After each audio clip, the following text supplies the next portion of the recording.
আমি সারা দেশের মধ্যে সবচেয়ে বেশি সময় প্রেসিডেন্ট ছিলাম। সারা দেশে আমার চেয়ে বেশি সময় কেউ প্রেসিডেন্ট থাকেনি। আমি 18 বছর জেনারেল সেক্রেটারি ছিলাম। আমি 4.5 বছর অল ইন্ডিয়া সেক্রেটারি ছিলাম। অতএব দল গুরুত্ব দেয়নি তা নয়, এটা হচ্ছে লোকেদের একটা অপপ্রচার। দল গুরুত্ব দিয়েছে। এই কয়েক বছর হয়তো কোনো পদ ছিল না, কিন্তু পদ না থাকলে আমি কোর কমিটি মেম্বার, অতএব ন্যাশনাল কাউন্সিল মেম্বার, অতএব সেই দৃষ্টিভঙ্গিতে পার্টির সঙ্গে তো পুরোপুরি আছি।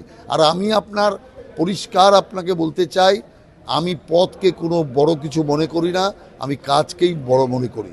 সেই কারণে যে পদ থাকুক বা না থাকুক, কর্মই আমার ধর্ম, আর সেই কাজটাই আমি পুরোপুরি করে এসেছি। সে দায়িত্ব থাকলেও করেছি, দায়িত্ব না থাকলেও করেছি।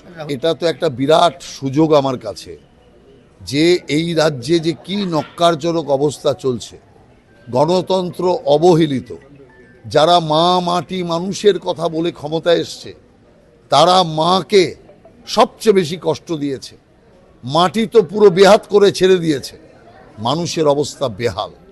এই সার্বিক বক্তব্য আমরা সংসদে তুলে ধরতে পারবো, সারা দেশের সামনে, সারা দেশের জনগণের সামনে এই বাংলার এই মানুষের কষ্ট দুর্ভোগের কথা আমরা তুলে ধরতে পারবো।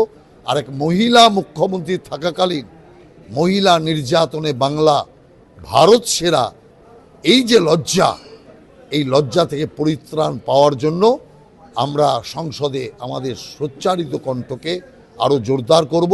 এই সুযোগ, অতএব সেই সুযোগকে পুরোপুরি কাজে আমি লাগাবো।